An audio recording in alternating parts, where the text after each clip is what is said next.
Я благодарна, конечно, всем нашим якутянам. У нас очень дружный народ. Не надо вот это вот межнациональную борьбу. Зачем?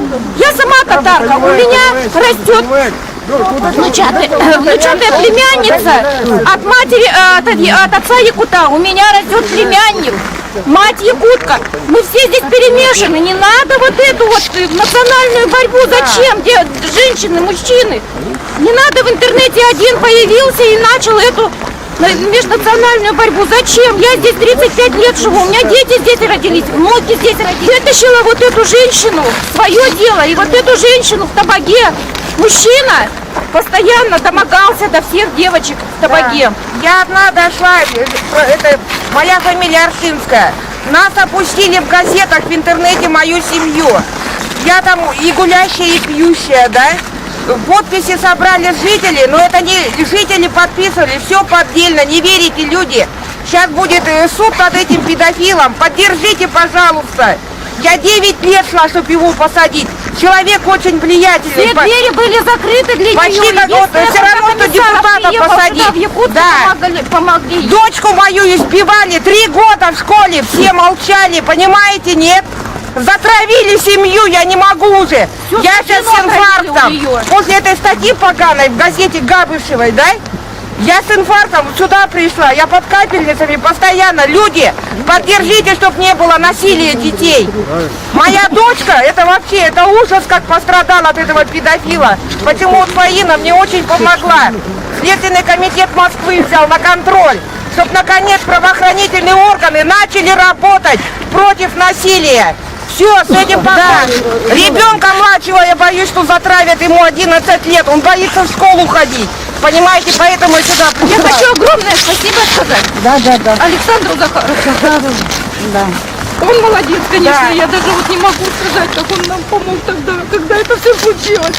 Вот у нас общественность вытаскивает. Он настолько молодец, Да. он сам попал в такой беде был, он поэтому не может никогда остаться в стране, он постоянно нам помогает, он всем помогает. Он всем и помогает, здесь с Лизой тоже не остался в стране, он все время всем помогает. Это потому Пожалуйста, что это люди, мы же все такие, мы все в какой-то беде побывали, поэтому надо всем вместе. Это власть не хочет этого, понимаете, да? Сколько сейчас Я сейчас вам расскажу, да. Вы вчера все видели в интернете, да, как у нас получается, мама Лиза, да, начала меня хаять, то, что назвала меня самозванцем и прочим. Это все как раз и показывает о том, что как власти, да, боятся, Они не хотят информации, у меня есть все доказательства, да, что как она сама просила, чтобы мы помогли, потому что мэрия все скрывала, получается, да. Как давили на них, когда вот у нас тут на митинге есть они представители мэрии или омбудсмена по защите прав ребенка, так это же его именно касается. Никто из них не проявил никакую инициативу. Саша, потому что они не работают, они боятся потерять свое место. Почему народ должен идти к ним? Почему народ должен идти? Это они должны нам выйти. Они должны выйти и объясниться. Они помогают, когда только общественность выходит, да? Вот только тогда они начинают шевелиться. Почему поэтому говорю, почему мы должны кричать, почему мы должны митинги собирать для этого, чтобы они работали? Не надо скрывать свое лицо, открывайте все свои дела, не бойтесь, показать себя не надо. Чтобы да не надо Преступность, не каждый годом у нас преступность детская растет. Вот сейчас буквально 5-го, вот у нас в Нюрнбергском районе пятиклассники с ружьем пошли вот на преступление. Это что доказывает у нас? Это еще раз доказывает, что власть наша не работает. Потому что, почему я сегодня сюда пришел? Потому что у меня есть своя позиция гражданская, да.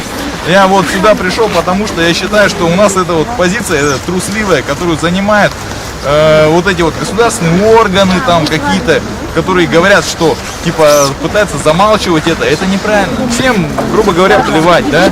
Вот тоже самое, вот это вот уполномоченный по правам ребенка, кто это, как ее, это дама в очках, как ее там, Соловьева.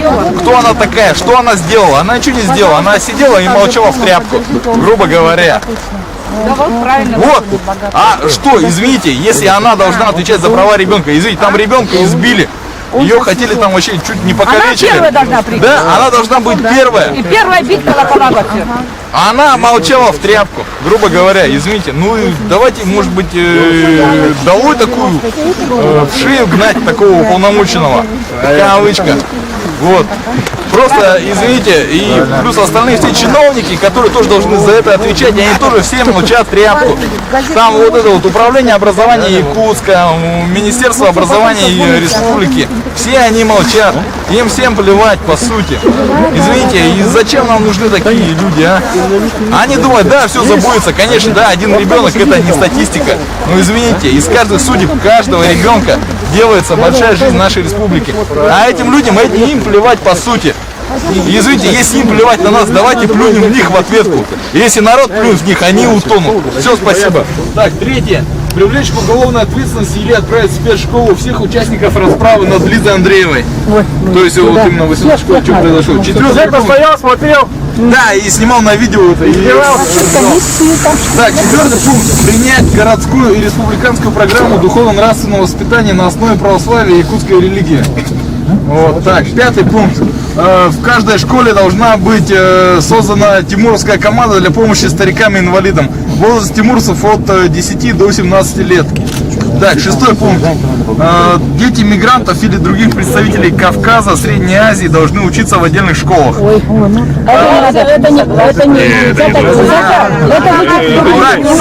Седьмой пункт. В школах Якутска должна быть единая школьная форма. Школа не место для гаджетов. Нет, я сперва зачитаю, а потом можно уже будет носить это.